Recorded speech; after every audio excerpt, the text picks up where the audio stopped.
Boa noite a todos e a todas. Eu trouxe o calor das fogueiras juninas do São João para aquecer um pouquinho Atibaia. Eu já fiz palestra aqui em alguns hotéis para empresas e um deles estava mais ou menos uns 6 graus. Mas é uma alegria muito grande estar aqui. Eu queria inicialmente agradecer ao convite honroso que me foi feito pela USE, nessa data tão especial, 75 anos, 18º congresso com maioridade agora, né? E em nome da Rosana, eu saúdo todos que fazem a instituição e toda a mesa que está aqui, agradecendo profundamente estarmos com vocês e dizer da minha alegria de começar essa noite ouvindo Ricardo e Eduardo. Que vozes lindas, que Deus os abençoe, e aproveitar para dar um recado. Arte na casa espírita é muito importante, gente. Arte segura a juventude espírita, arte é espaço para o louvor. E nós pedimos, nós agradecemos e louvamos a Deus. O que eu percebo é que a gente pede muito, agradece pouco e quase não louva. Vamos tentar inverter essa ordem para que a nossa relação com o sagrado seja mais profunda. Queria começar fazendo então uma referência ao capítulo 17 de Sede Perfeitos, item 6. Diz assim: o dever é a obrigação moral da criatura para consigo mesma, primeiro, e em seguida para com os outros. O dever é a lei da vida. Com ele deparamos-nos nas mais ínfimas particularidades, como nos atos mais elevados. Dever íntimo, o homem fica entregue ao seu livre-arbítrio. O aguilhão, ou o estímulo, e o ferrão da consciência, guardião da probidade interior, adverte e sustenta. Ok, até aqui está tudo bem, mas aí eu gosto muito porque eles botam uma vírgula e dizem assim: mas calma, pare, não é tão simples. Mas, porém, entretanto, todavia, e como quem gosta de Emmanuel sabe, debalde, muitas vezes mostra-se impotente diante dos sofismas da paixão. Aqui eu queria dizer que para falar de consciência ou autoconsciência e livre-arbítrio, precisamos começar a entender o que causa a falta de consciência ou dificulta essa consciência. Pousei em Guarulhos agora à tarde, vindo para cá e a gente colocando na rádio, quando começou a noticiar a história de uma cidade aqui próxima da região do ABC Paulista, em que na noite passada uma pessoa teve a casa invadida, o marido vigilante noturno, a casa muito simples, com telhado de zinco, a mãe estava exausta com o bebê recém-nascido, e quem tem bebê recém-nascido sabe do que eu estou falando, ou quem já teve, você não dorme. E aí de repente ela, exausta, dorme na sala e o bebê no quarto. Quando ela escuta o movimento do zinco, ela acorda, percebe correndo naquele vão pequeno em direção ao quarto que o zinco estava aberto. E quando ela olha o quarto do filho, acontece isso. Ou seja, nada, porque eu acabei de inventar essa história. Fiquem tranquilos, a criança está bem, não aconteceu. Mas era só para poder mostrar para vocês como é fácil enganar a mente humana. Como é fácil levar as pessoas a construir uma ilusão. E como é bom acordar vocês para a palestra. O que eu fiz? Eu fui criando uma narrativa, vocês foram construindo essa narrativa, foram imaginando essa casa. E olha que eu não estava com os efeitos de Hollywood, né? E com a música de efeito tipo tan, tan, para criar um clima maior. Mas é só para a gente entender que quando Jesus diz: meu reino não é deste mundo, é porque não é mesmo. Porque vivemos numa matrix. Vivemos naquela caverna em que Platão constrói o mito dos que ficam lá, percebendo as chamas, as sombras através das chamas, imaginando que é realidade, sem se permitir a saída para descobrir todo o potencial que nós temos. Agora, para que a gente possa entender isso, a gente pode remontar então às primeiras conceituações que as chamadas ciências do comportamento humano fazem sobre consciência e como ela entende os níveis de consciências que nós possuímos. Classicamente, o conceito mais conhecido por todos, porque devem ter pago alguma cadeira ou ouvido em algum momento, é o conceito clássico da tríade da consciência, criada pelo austríaco Sigmund Freud, em que divide a consciência em 3 níveis: consciência consciente, consciência pré-consciente e consciência inconsciente. Consciência consciente, 5% da atividade mental humana. Ela é o que a gente está sentindo agora. Por exemplo, estamos aqui no auditório, em Atibaia, ouvindo Roçando falar, sentados, sentindo um calor, não um frio, temperatura agradável, pensando no jantar depois. E aí é fácil. Pré-consciência é tudo que não está consciente aqui agora, mas que eu vou evocar através de perguntas para vocês e que na medida em que eu for evocando, vocês vão puxar esse arquivo de memórias com muito mais velocidade de processamento que todos os computadores do Google somados. Um único cérebro humano é capaz. Quais são as cores da bandeira do Brasil? Qual é a música que você mais gosta? O que você tomou no café da manhã? Onde você passou o último Réveillon? Onde você pretende passar o próximo Réveillon? Qual é o último nome da sua mãe? O nome da professora que mais marcou a sua vida? O professor? O que você gosta de fazer? Sua música predileta? Seu hobby? Quem é o presidente dos Estados Unidos hoje? Como é o nome do país que está em guerra um com o outro agora? Qual foi a quinta pergunta que eu fiz? Vocês perceberam na dinâmica da consciência, ela precisa ser, digamos, limpa, como se fosse memória RAM, para que outras coisas venham à tona, porque se eu pegasse o meu smartphone e abrisse todos os aplicativos de uma vez, ele travaria. Então, toda vez que eu evoco um conteúdo, ele vem rápido. Mas aí eu evoquei conteúdos que a gente chamaria de cognitivos. Eles são rápidos de encontrar, estão na nossa memória de acesso rápido, pré-consciente, que seria mais uns 7% da consciência humana. O resto é inconsciência completa. E aí eu vou fazer algumas perguntas que elas são um pouquinho mais complicadas, para que vocês possam fazer as perguntas internas. Por que você começa e não termina, tem dificuldade de perdoar, não consegue se amar plenamente, duvida tanto de você, sabe o que tem que ser feito, mas não consegue fazer, entende os conceitos, mas tem dificuldade de aplicar? Foi rápido? Acessaram rápido as respostas? Já sabe o que fazer? Porque a gente precisa de autoconsciência. Uma antropóloga americana chamada Margaret Mead, ela uma vez disse que nós tínhamos algumas percepções incongruentes de nós mesmos. E ela dizia que o que nós pensamos que nós somos, o que nós dizemos que nós somos e aquilo que de fato nós somos são três coisas diferentes. Eu acrescentaria, porque na época dela não tinha, e o que a gente posta no Instagram é a quarta coisa diferente. Entre o que eu digo, o que eu posto, o que eu penso, o que eu sou, há uma divergência. E a coerência psicológica, a maturidade psicológica, vem de um indivíduo que, em busca de um processo de conhecer-se, vai integrando a personalidade para chegar àquilo que Jung vai chamar de individuação, em que o indivíduo acessa e percebe a multiplicidade que nós temos na nossa vida. Só que, quando a gente pensa sobre isso, a gente conhece a dinâmica a consciência de buscar isso, a gente percebe que tem uma cota de dor. Porque buscar autoconsciência muitas vezes implica em desconstruir um mito pessoal que eu construí sobre mim mesmo. Uma concepção infantil. Implica dizer que eu preciso me desidealizar como pessoa. Alguém que vai buscar conhecer-se não pode viver do ideal. A maturidade, por exemplo, emocional em família acontece quando filhos e filhas começam a desidealizar os pais. E olha-os como são, humanos.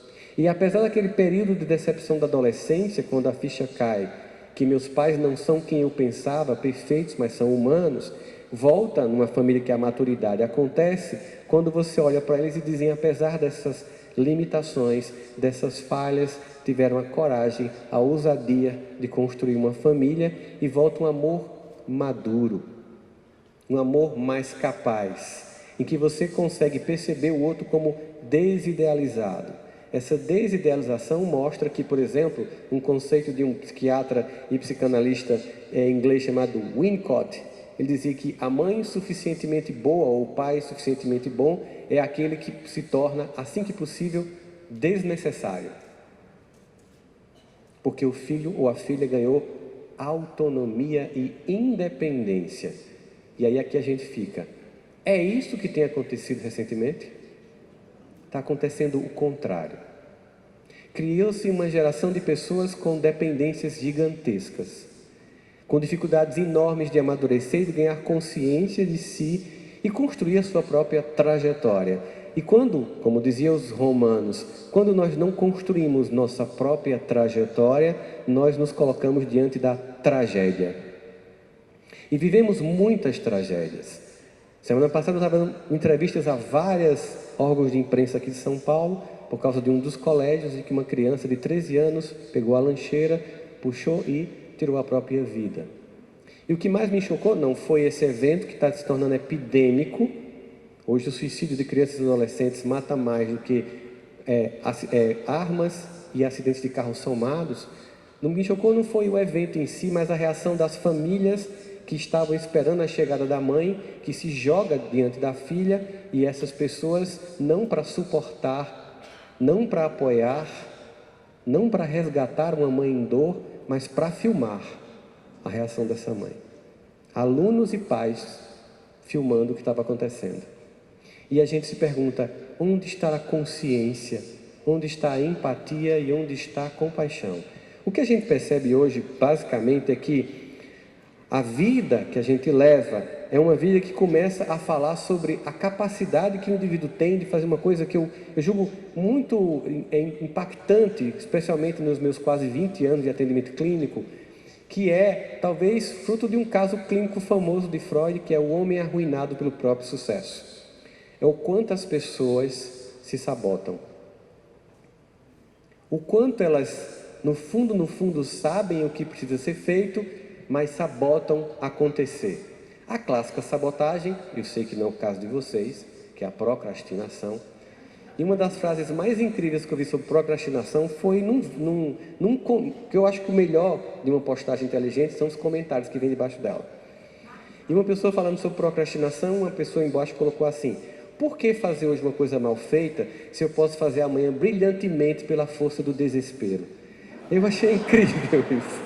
Porque eu me lembrei das muitas vezes que eu fiz o trabalho, a monografia, a dissertação, a tese em cima da hora. A ideia que a gente cria falsamente de que o desespero nos motiva a fazer a coisa bem feita. O que a gente está vendo aí é uma clássica racionalização, ou buscando lá o texto do Evangelho segundo o Espiritismo, os sofismas, as mentiras, construções lógicas, mas que não são verdadeiras, que nós construímos para desenvolver um autoconceito. Não, é porque eu sou uma pessoa que eu só consigo mesmo na tensão de ter pouco tempo. Imagine então se você tivesse feito com disciplina e muito tempo, de fato teria se tornado algo brilhante. Mas a sociedade na qual nós vivemos, ela está sempre fazendo com que façamos escolhas de consciência ou não. Poupar ou comprar em 12 vezes no cartão?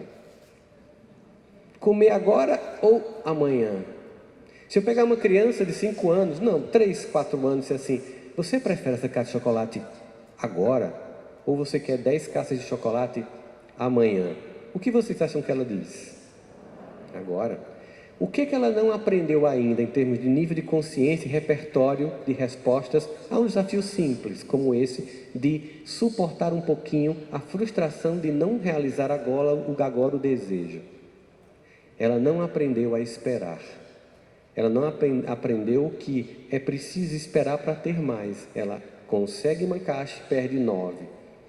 É claro que você pode estar pensando, mas eu não sou uma criança, eu consigo esperar 9 caixas a mais para amanhã. Alguns estão até fazendo assim, ou seja, continuam. Mas, e quando você quer passar naquele concurso, mas está vendo todas as séries que você gosta nos streams?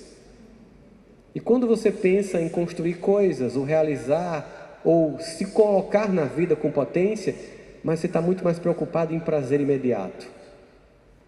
A sociedade humana, aquela que nós vivemos, que embota no espírito a consciência quando mergulhamos na carne, ela criou um mundo mágico da distração. E se era um mundo mágico da distração no passado, agora é muito mais. Eu que sou da época de sessão da tarde, e o máximo que eu tinha como opção era Lagoa Azul, a fábrica de chocolate, pela 1000ª vez. Fiquei pensando assim, sabe, Rosana, ainda bem que essa pandemia foi agora com Netflix.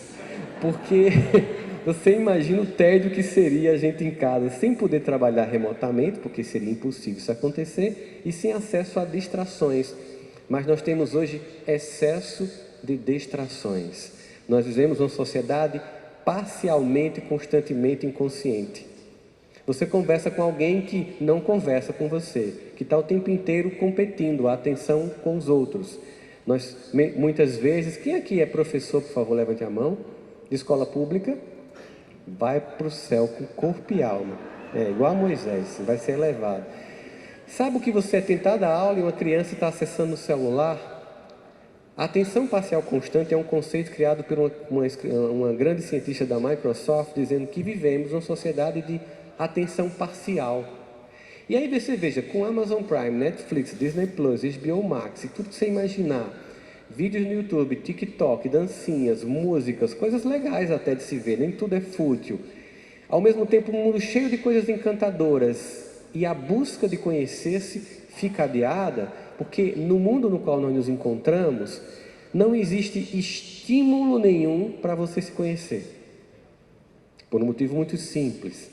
A falta de consciência pessoal lhe torna uma pessoa completamente e facilmente manipulável. E no mundo em que as pessoas gostam de manipular as pessoas em busca de usá-las para construir algum projeto pessoal, as pessoas ficam muito vulneráveis a esse tipo de comportamento.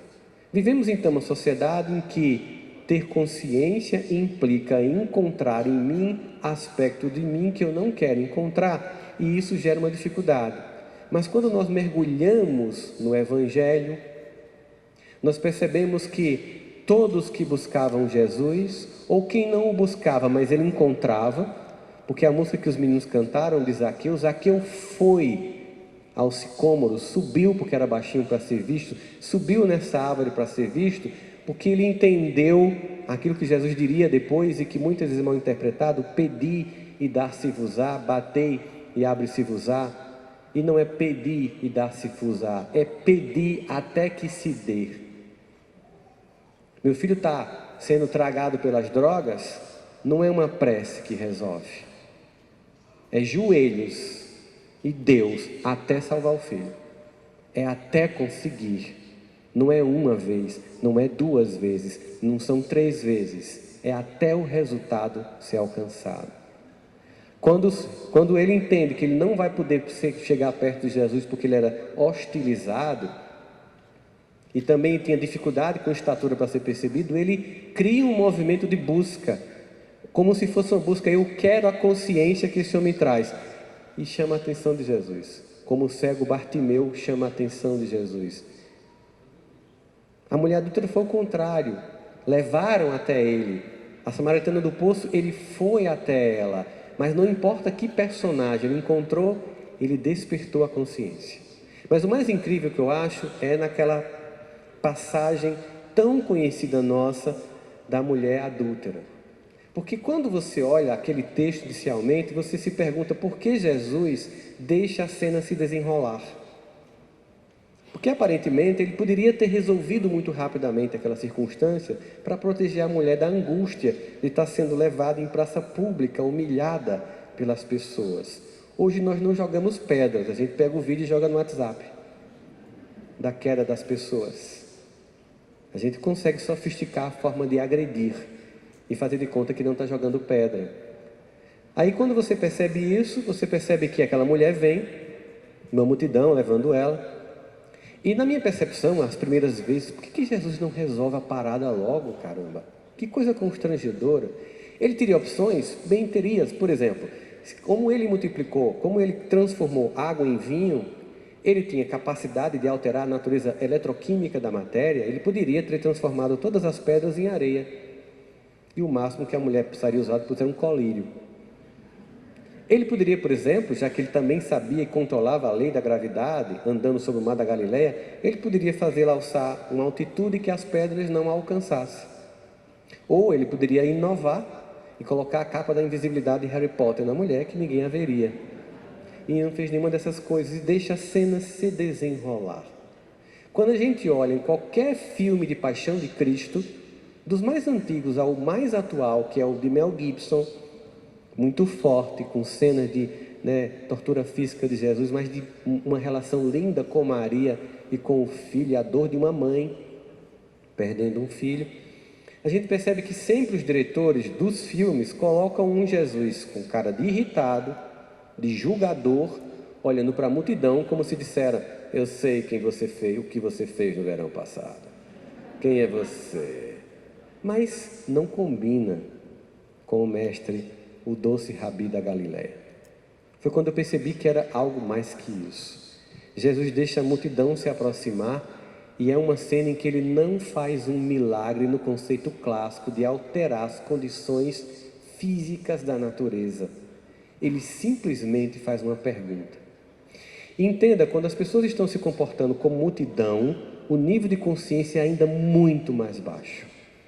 Elas se comportam como grupos tribais, em que um faz, todos repetem. Quando Jesus faz a pergunta, aquele que nunca tiver errado, que atire a primeira pedra, ele consegue, com uma simples pergunta, dissolver o psiquismo da multidão. Porque a pergunta não foi feita para a multidão.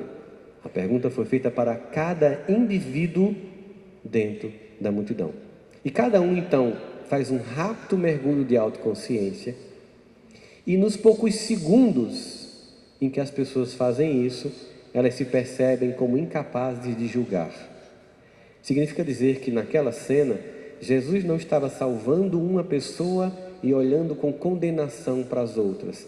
Ele estava querendo acolher a todos. E queria fazer com que todos despertassem a própria consciência. Porque a consciência da queda, a consciência da falha, a consciência da sombra, a consciência da nossa ineficiência, do quanto falta, das muitas percepções que nós não temos, até o paradoxo socrático de saber que muito pouco se sabe, apesar de tanto que se sabe, o nível de ignorância, isso nos desenvolve empatia pela dor do outro. A capacidade de entender que eu não posso julgar, mas que eu posso resgatar o outro. Viver essa experiência não é algo que muita gente entende, porque a gente vive uma sociedade em que para você ter empatia, você precisa amadurecer. E existe um fenômeno atual, recente, que tem mudado a história humana muito rapidamente, não obstante o fato de ser recente, que são as redes sociais. As redes sociais, elas são como se fosse uma sobreposição de Matrix, uma sobreposição de ilusão. Se a vida é ilusória por si, na condição de uma alma encarnada num mundo em que vivemos sob circunstâncias de embotamento do espírito, as redes sociais é o embotamento do embotamento. É claro que você pode usar ela para, por exemplo, aqui está sendo transmitido, ou você pode usar para conteúdos pueris, nefastos, mas de um modo geral, as pesquisas mostram como a nossa capacidade de autoconceito é frágil. Pessoas que acessavam, por exemplo, revista de moda no passado, em pesquisas feitas com PET scan, fazendo enquanto a pessoa folheava a revista de moda, revelou que em 14 minutos, mulheres em salas de consulta médica esperando atendimento, folheando uma revista de moda que estava ali, em 14 minutos deixavam de produzir endorfina, substância que processa condições de prazer e esperança, e explodia a produção de cortisol, que faz o inverso. Neuroquimicamente, em 14 minutos começava um processo de depressão leve, porque ela olhava e a primeira foto era: eu não tenho esse cabelo, não tenho essa barriga, ainda mais depois de 3 meninos e um perinho, eu não moro nessa casa. E a foto que mais gerava vontade de morrer era: meu marido não se parece com esse aqui. Mas é engraçado porque quando foram para as redes sociais, a timeline em 14 minutos deprime. Porque parece a música da Xuxa: todo mundo está feliz, menos eu. Todo mundo está postando um camarão e eu estou aqui no Missimi hoje. É uma sensação horrível e é porque a gente confunde. Aquilo é tão somente porta-retrato. Se você for na casa de alguém e tiver um aparador, um piano, um móvel com porta-retratos, você vai perceber que ali é a seleção dos melhores momentos de uma família. Mas não representa que aquilo é a mentira, mas não diz toda a verdade. Entende a diferença? Você não vai pegar essa... e essa foto aqui, Rosana? Essa foto é... Que dia é essa foto? Sua mãe trouxe essa foto? Esse dia foi o dia que mamãe recebeu o diagnóstico de câncer de mama. A gente tirou uma foto. Existe isso. Mas nós sabemos, quando a gente olha as fotos, que por trás daqueles sorrisos existe dor. Dor que foi forjando, dor que foi acordando. E muitas vezes é exatamente na pedagogia divina que a dor pode ser ressignificada como despertar de consciência de quem foge de si, de quem consegue muito mais projetar nos outros aquilo que é pessoal. Quando na construção mesmo dos conceitos clássicos da psicanálise, o conceito de ego, esse ser que entra em contato com o mundo real para negociar as relações entre os seres humanos, ele cria um monte de mecanismos para não acordar, para não descobrir quem é, porque é uma profunda dor em saber se quem realmente se é. Ele tem um mecanismo, por exemplo, da projeção, que é quando eu projeto no outro aquilo que é meu, que a gente vê muito claramente em pessoas que falam mal dos outros. Não o caso dos espíritas, porque espírita diz assim: vamos orar por fulano, Rosana, ele está passando por tanta dificuldade, eu preciso dizer o que é que está acontecendo com ele. Aí depois de 30 minutos acabando com a pessoa, vamos fazer prece, ele está precisando, né, Rosana? Espírita não fofoca, espírita faz prece no intervalo das fofocas. Quando você fala do outro, você está projetando. Por isso que Freud dizia que quando João fala de Pedro, João fala mais de João do que de Pedro. Projeção. Ou negação. Não foi eu que fiz. Não sou assim. Sabe, tem pessoas que quando você vai discutir, ela cometeu um erro com você, você começa a discutir com ela e no final você pede perdão porque ela convence que você que foi errado. Já convive com gente assim? Homens são especialistas nisso, viu, meninas? Só para ficar a dica. Uma vez um mestre hindu encontrou uma jovem senhora que olhou para ele e disse: ó, mestre, por que quando a gente faz uma pergunta a um homem ele fica calado? O mestre ficou calado. Aí ela perguntou de novo: ó, sábio guru, por que quando a gente pergunta uma coisa a um homem ele fica calado?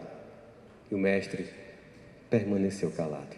Da 10ª vez ela já estava dizendo assim: ô miserável, com essa roupinha laranja sem graça. Por que quando a gente pergunta uma coisa como ele fica calado? Diz, idiota. Aí ele fez: para isso, minha filha, para você perder a razão e dizer que a culpa é toda sua. Hashtag fica a dica, meninas. Quando a gente percebe isso, a gente percebe que as pessoas que não são capazes de acordar são 8h15 da noite. As pessoas que não são capazes de acordar sempre tentam dizer que você é o problema. As pessoas que não são capazes de despertar a consciência sempre vão apontar para fora e encontrar dificuldades. E jamais vão construir o protagonismo pessoal de entender que a tarefa de construir a sua própria história é do ser. Porque cada ser em si carrega o dom de ser capaz de ser feliz. Não é lá no outro. Nível de consciência baixo trabalha com culpa e desculpa. Joana diz em uma das suas obras: o ser consciente nem se acusa, nem se julga. Apenas se transforma. Constata e segue. Constata e segue. Porque nós estamos em processos constantes de aprendizagem. Mas muitas vezes, ou eu tenho um indivíduo que na busca de negar a própria consciência está sempre apontando para o outro, é meu esposo, é minha esposa. Tinha pacientes que quando eles chegavam eu já sabia qual era o problema, porque eles chegavam e faziam assim: olha, Rossandra. Aí olhavam assim como se tivesse câmeras no escritório. Eu vim aqui, aí falava baixo, sabe, Rossandra? Mas o problema não sou eu não, é meu marido. Mas ele não vem aqui. Sabe, sempre era o outro. Às vezes é eu nasci aqui, ou é o governo, não que não existam problemas ao nosso redor, mas a ideia central é que no despertar da consciência o indivíduo precisa entender que os recursos que ele produz são mais importantes do que as circunstâncias que decorrem ao seu redor. Tanto que o conceito de trauma, como nós conhecemos, ele começou a ser revisitado. Porque afinal de contas nós acreditávamos que trauma era algo que acontecia e marcava de forma inapagável a vida de um ser humano, gerando um passivo emocional como um efeito dominó, impedindo o fluir do ser. No entanto, quando nos anos 70 se começou a investigar pessoas que tinham, numa entrevista clínica clássica, uma consciência perfeita de si, um sucesso profissional, matrimonial, respeitado socialmente, um grau significativo de autoconceito, alto amor e felicidade, os entrevistadores, baseados nos conceitos antigos de trauma, pensavam: essa pessoa teve uma vida maravilhosa, pais incríveis, porque afinal de contas, só um contexto como esse poderia gerar uma pessoa tão capaz. No entanto, quando se perguntava: me fala um pouquinho da sua infância. Ah, minha infância? Não, fui abusado sexualmente pelos meus pais, depois eu fui levado para orfanatos, fui abusado sequencialmente até os 18 anos, quando saí. A entrevistado fazia: como assim? Opa, você passou por tudo isso, você está me contando, e hoje sua vida é tão harmoniosa, e a pessoa dizia uma coisa simples: passou. Mas por que para uns passa e outros não? E se começou a conhecer um conjunto de crianças, adultos, que eles inicialmente chamaram de invulneráveis. Mas perceberam que o nome não era próprio, porque afinal de contas nós somos vulneráveis, que o diga o Covid-19, nos colocando de joelhos como humanidade. Mas acontece que isso mostra que essas crianças não eram invulneráveis, mas elas tinham uma característica que ninguém nasce com, mas se constrói. E aí buscaram o nome da física, que é mais apropriado, física dos materiais, que é um conceito que vocês escutam muito hoje, mas começou a ser estudado na psicologia nos anos 70, que é resiliência psicológica. Um indivíduo que, apesar do contexto desfavorável, responde com grandeza à vida. E aí, qualquer um aqui que leu ou está relendo o relançamento do livro As Vidas de Chico Xavier, percebe a resiliência dele diante de circunstâncias impressionantes. Mas não precisa olhar, Rossano, pega uma pessoa mais próxima, pessoas comuns, todas têm isso. Mas é preciso escolher, porque no nível de consciência que nós estamos, precisamos entender que é necessário fazer uma escolha, porque a maturidade, ela não... Anotem mais essa, desculpe informar isso uma hora dessa de uma sexta-feira. A maturidade não vem com o tempo. Tem pessoas que vão desencarnar completamente imaturas. Tem pessoas de 25 anos plenamente despertadas. A maturidade é uma escolha consciente de se responsabilizar sobre a própria vida. Até a maturidade tem que ser conquistada. Quando a gente analisa a partir dessa perspectiva, você compara, por exemplo, o complexo de Édipo, que é uma história clássica usada pela psicologia para dar conta do amor o amor matricida, o parricídio que acontece. E na verdade, quando você olha mais profundamente, o fato é que Édipo quer ficar com a mãe porque no fundo é uma questão muito menos sexual do ponto de vista psicológico e muito mais de dependência. Édipo é um homem que não sai de casa. Ele não quer crescer, ele quer permanecer infantilizado. Acontece com o filho pródigo exatamente o contrário. Ele teima em sair de casa. Ele teima em descobrir novos horizontes. Ele teima em construir percepções a partir de suas próprias experiências. E não obstante o aviso carinhoso do pai que não seria tão simples, ele vai. E é interessante notar porque aquele homem, ele volta com um sentimento profundo de falência. Porque da perspectiva dele, ele tinha perdido tudo materialmente. E como ele vinha com o psiquismo de alguém que estava se culpando e se destruindo, e por isso não tinha consciência, pessoas que têm autoculpa grande têm um nível de consciência altamente infantilizados. Que você percebe Jesus nunca acusando ninguém, apesar de conhecer a todos, sempre convidando-os para: vamos para frente agora. Bom, foi o que você conseguiu fazer até aí, era o que você podia, o seu repertório era esse. Você, se pudesse fazer uma outra escolha, teria feito. Você escolheu o que você pôde naquelas circunstâncias. Aquele filho pródigo vai, perde materialmente tudo. E que ele volta com o conceito de culpa na cabeça. O conceito de imerecimento do amor do pai. A capacidade de não ter consciência do que tinha ocorrido. Ele volta com esse paradigma da culpa, na tentativa de talvez nem como filho, mas voltar como servo do pai. E quando ele aponta no sopé da montanha, o pai que está lá fora enxerga o filho, no início da aldeia onde os servos ficavam. Do ponto de vista de cultura judaica, aquele homem jamais sairia do seu lugar em direção ao filho. O filho tinha que vir humilhando-se em direção ao pai. Mas Jesus estava mostrando uma quebra no paradigma do amor. Amor que acolhe, amor que não julga, amor que ergue, amor que ama incondicionalmente. E fazendo uma referência cruzada a Davi, aquele pai enxerga aquele filho que volta maltrapilho e certamente seria humilhado pelos olhares dos servos que olhariam para ele com desdém, por toda a forma como ele volta, completamente como alguém que acabou de sair da Cracolândia. Aquele pai olhando aquele filho, ele faz exatamente a percepção de uma consciência maior que tentamos entender, e que um salmista chamado Davi, que dos 150 salmos que tem no livro de Salmos, compôs 105.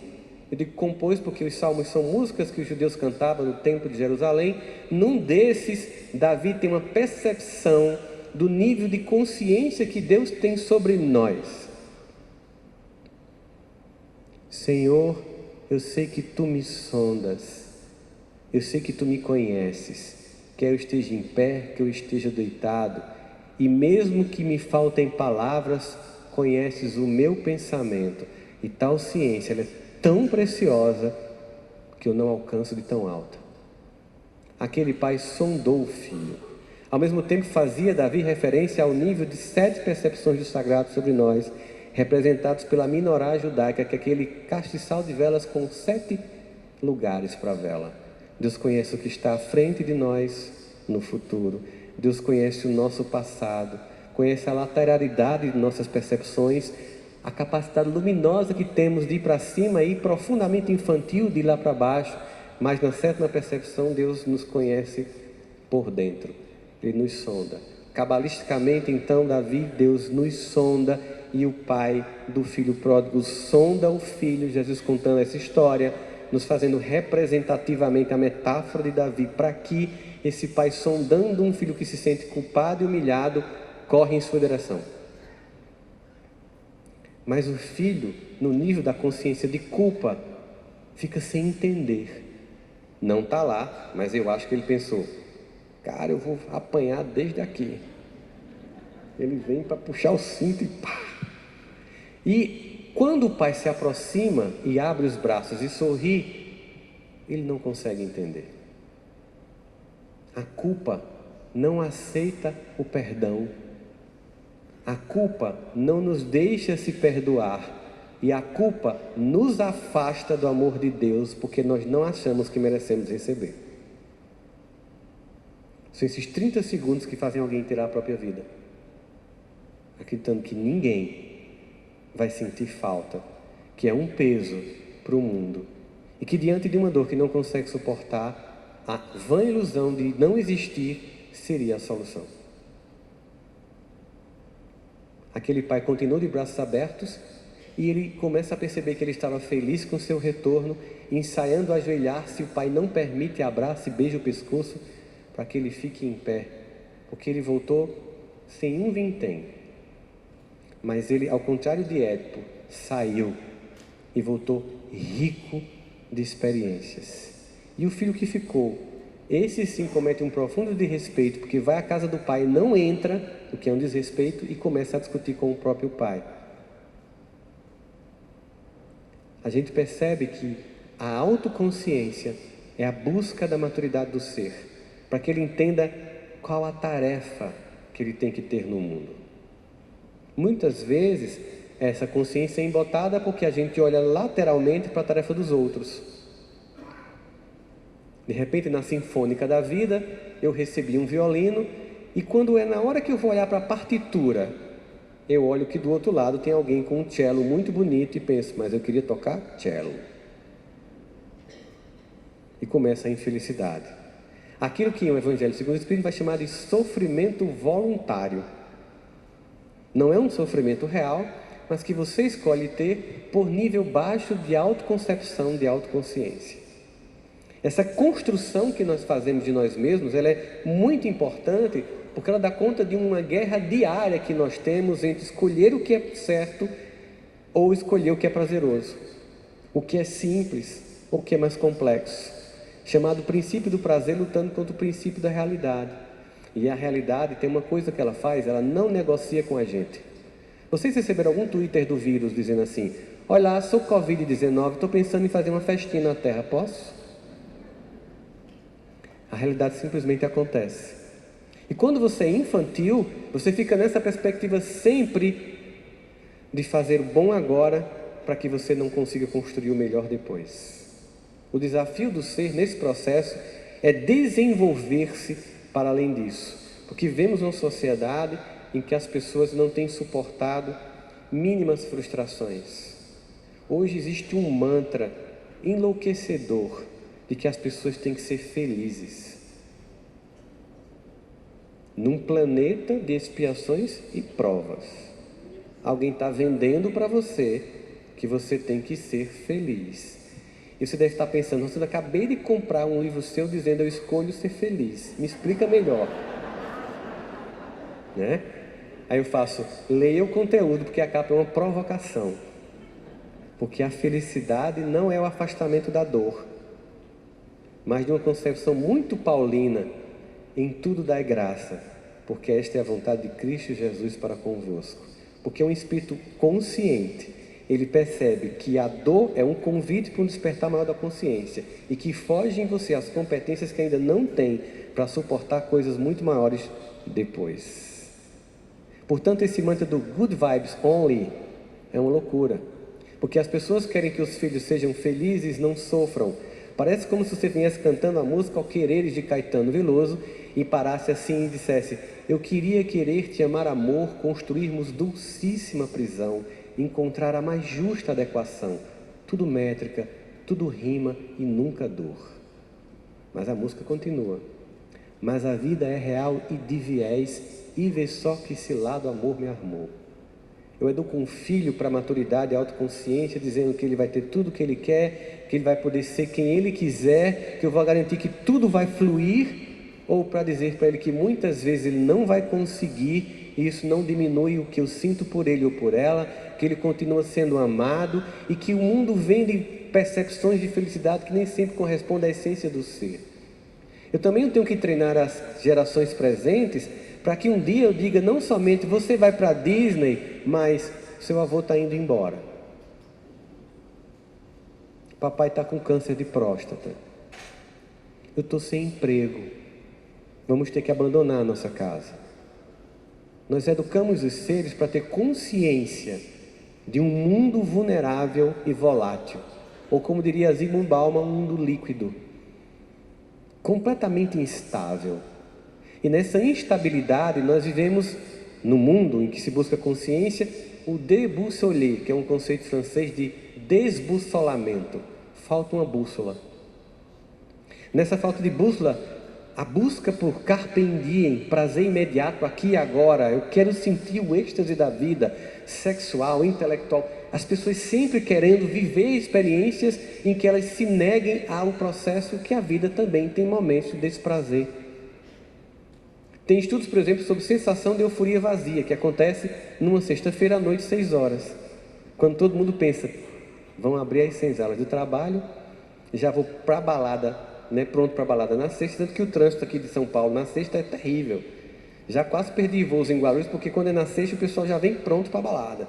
E por quê? Porque todo mundo espera alguma coisa de um sábado à noite, não acontece nada. E domingo 6 horas, compara o sentimento de sexta-feira 6 horas com domingo 6 horas. Um tédio global toma conta da humanidade. E uma música prenuncia a volta da senzala. É fantástico. Acabou o final de semana, não aconteceu nada. Lá vai nós de novo. Piloto automático. Mas a questão é buscar consciência numa sociedade que é ilusória, que prima para nos manter dormindo, que não nos incentiva a acordar porque quer nos manipular, que está desbussolada, sem norte, no momento crítico de transição histórica, cultural e espiritual, em que as pessoas, diante do desencanto com a ciência, do desencanto com a economia, do desencanto inclusive com a fé que virou um balcão de negócios, o que nos resta? Existe algum modelo que nós poderíamos ter para, diante desse mundo vulnerável, nós mirarmos para ele para poder saber por onde andar? É uma pergunta do Livro dos Espíritos. A mais curta e impactante resposta: vide Jesus. Nós damos tanta importância ao mundo que eu duvido muitos espíritas que estão capturados pelo embate divisionismo político usam suas redes sociais mais para falar de homens do que do Cristo. E isso fala quem você é e que nível de consciência você não tem. E desculpa se eu estou sendo duro, porque nós estamos aqui, depois de muitos erros, como trabalhadores da última hora, para empenhar uma única bandeira de Jesus. Jeová Nissi em hebraico. O Senhor é a nossa bandeira.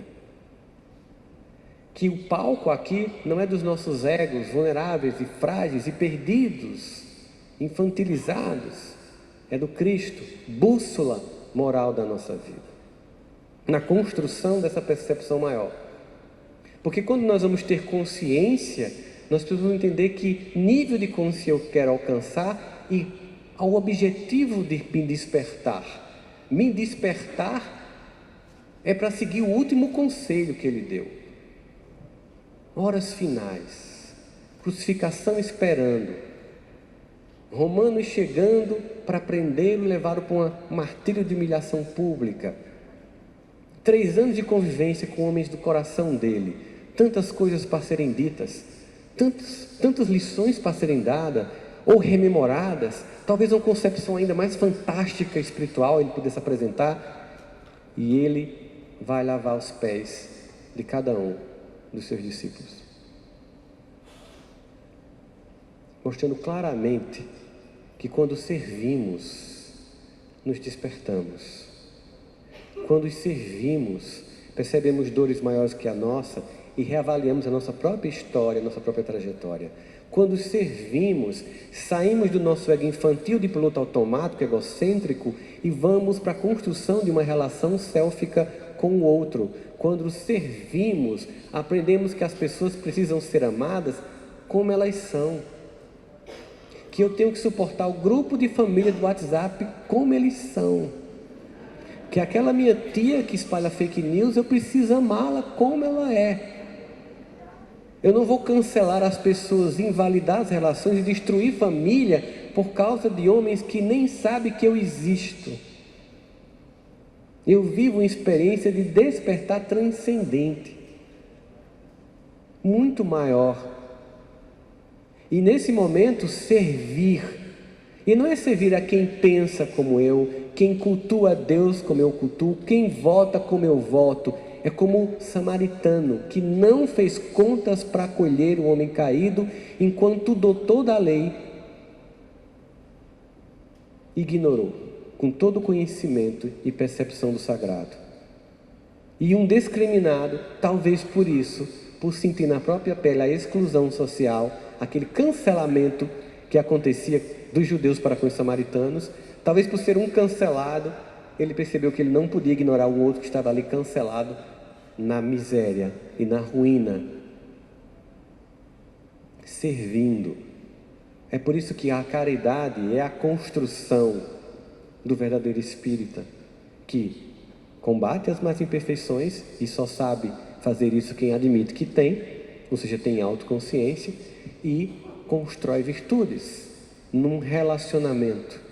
Porque o mais incrível é quando Margaret Mead, aquela que eu citei no início, dando uma entrevista, dando um seminário numa universidade, um estudante perguntou a ela: qual foi o achado que os antropólogos e os arqueólogos, ao encontrarem, definiram que delimitou ali o início da humanidade como nós a conhecemos? E talvez eu, se estivesse lá, criasse a expectativa da resposta que muitos da plateia tinham, que ela falasse de alguma tecnologia. Um iPhone é uma tecnologia, esse microfone, mas um tacape, um arco, uma flecha é uma tecnologia. Tudo que não dá em árvore, que a gente criou, é uma tecnologia. Uma vasilha, uma urna funerária, Ela disse, não, foi quando nós começamos a achar vários ossos do fêmur cicatrizado, curado, o osso da coxa. Por que isso é símbolo da humanidade? Porque os animais, quando um cai, todos abandonam para que aquele seja trucidado e salve o bando. É daí que vem o conceito de boi de piranha. Num rio com piranha, você pega o mais fraco, coloca lá para que as piranhas possam comer enquanto passam os outros. Mas em algum momento, nesse reino animal humano, alguém caiu e quebrou o fêmur.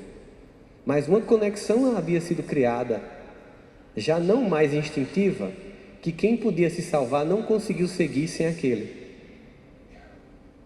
A humanidade não começa quando a gente cria uma panela, mas quando a gente cuida do outro.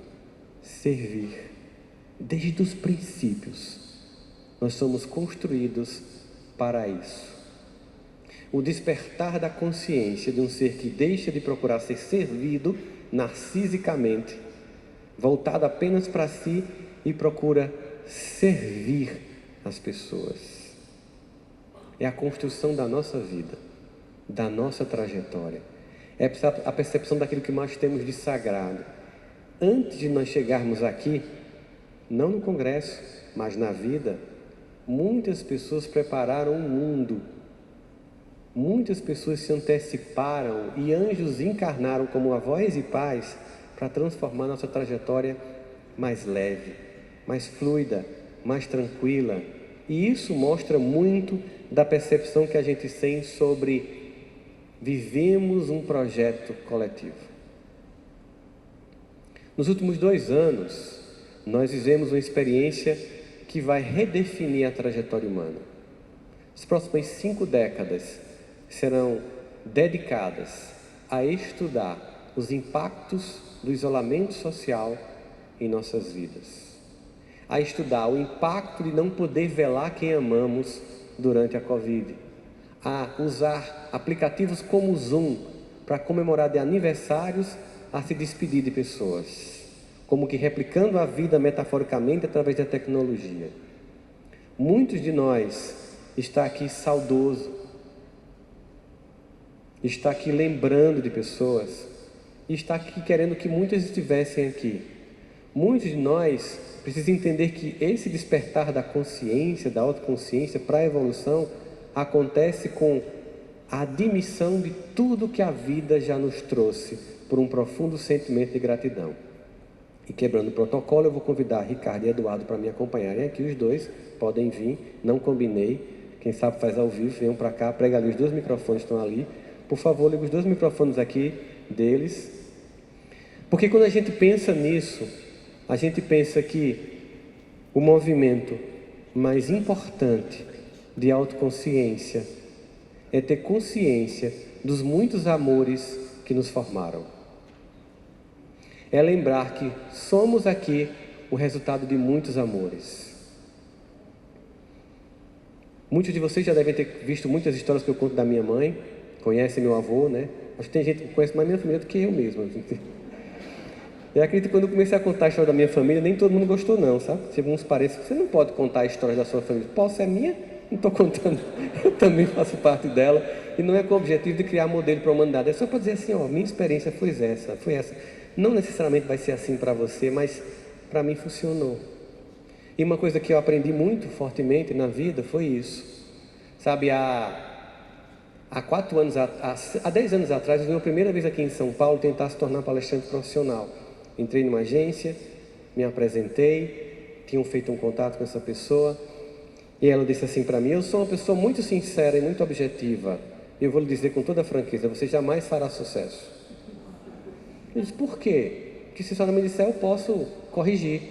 Primeiro porque você é paraibano e ninguém aqui em São Paulo vai querer escutar um nordestino. Desse jeito.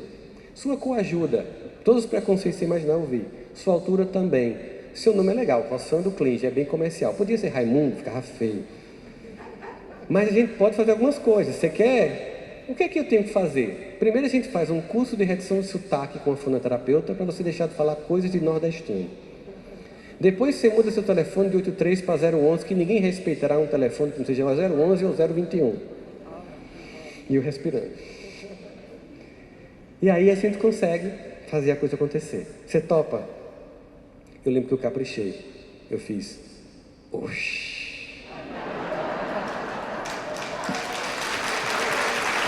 Então, vocês, por que você está dizendo isso?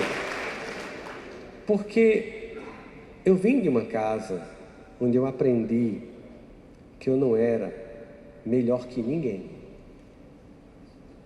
Eu vim de uma casa que eu aprendi que eu não era menor que ninguém. Eu vim de um lugar e quem não sabe de onde veio não tem consciência para onde vai. Como é que eu vou falar sobre ética, despertar da consciência, inteligência emocional, começando negando quem eu sou, de onde eu venho e quais são minhas raízes? Muito obrigado por me receber. Eu vou voltar lá para Paraíba, continuar dando aula na universidade, atendendo meus pacientes. Se um dia quiserem me ouvir, minha senhora, acredite, vai ser com oxe tudo. Não tem como ser diferente. Mas em 2016,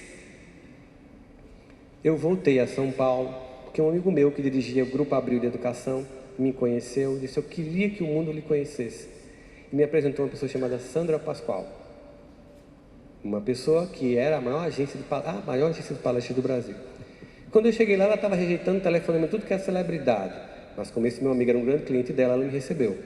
Me recebeu para dizer um não delicado. E quando eu cheguei lá, ela disse: eu demorei a te receber, Rossandro, porque eu estava uma viagem há um mês na Índia. E eu pensei cá comigo, ela não estava comprando roupa em Miami, ela estava na Índia, essa mulher é diferente. Eu comecei a falar com ela sobre o Bhagavad Gita e relação contextualizada de entendimento e religião comparada, com aspectos de Krishna com Arjuna e Jesus com João. Começamos a conversar. Uma hora depois ela traz um contrato: assine aqui, eu quero que você seja palestrante. Eu fiz: mas você nem me viu da palestra? Eu não preciso. Um mês depois eu tive uma palestra no Teatro Gamarra aqui em São Paulo, na capital, e ela foi assistir pela primeira vez. E aí a gente foi almoçar num restaurante que ela adora e que eu não gosto, chamado Le Pain Quotidien. Mas por ela eu ia, porque é uma comida muito exótica demais e tem hora que eu quero proteína clássica. Sou espírito em evolução ainda, gente. E aí, quando eu cheguei lá, eu disse: por que você, que estava recusando tantas pessoas que queriam estar no teu portfólio de palestras, eu vi pessoas famosas, você não atendeu o telefone, me aceitou? Ela disse: por causa do seu jeito, por causa dos seus valores. Porque eu não quero uma pessoa que pense só na grana, Rossandro. Isso aqui é entregar conteúdos para despertar pessoas. Tem que ser diferente. Ontem ela foi cremada aqui em São Paulo com 56 anos. E eu queria agradecer a ela.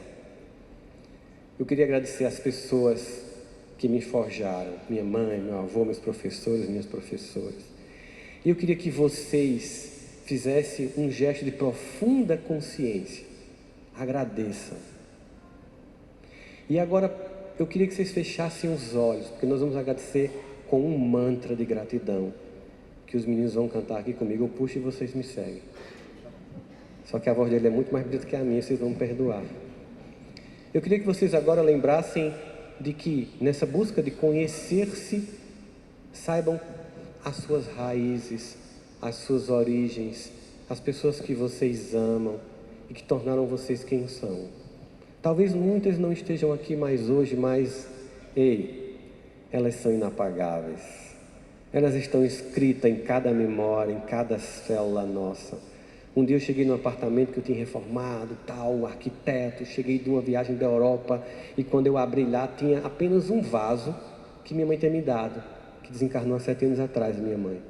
E eu olhei assim, era 3 da manhã, disse: meu Deus, tudo tão bonito, aqui só tem um vaso que a minha mãe me deu na decoração. Foi quando eu pensei: não tem um tijolo daqui que não tenha minha mãe, porque ela está no meu DNA, ela está no meu coração, ela está na minha memória. As pessoas são inapagáveis. Portanto, nessa busca de saber quem você é, reconheça e agradeça de onde você veio. Feche os olhos e vá lembrando dessas pessoas com gratidão e dizendo assim: eu tenho tanto para lhe falar, mas com palavras não sei dizer como é grande o meu amor por você. E não há nada pra comparar, para poder lhe explicar como é grande o meu amor por você. Olha o tamanho. Nem mesmo o céu, nem as estrelas, nem mesmo o mar e o infinito não é maior que o meu amor, nem mais bonito. Me desespero a procurar alguma forma de lhe falar como é grande o meu amor por você. Só vocês. Nunca se esqueça, nem um segundo, que eu tenho amor maior. Como é grande o meu amor por você, mas como é grande o meu amor por você.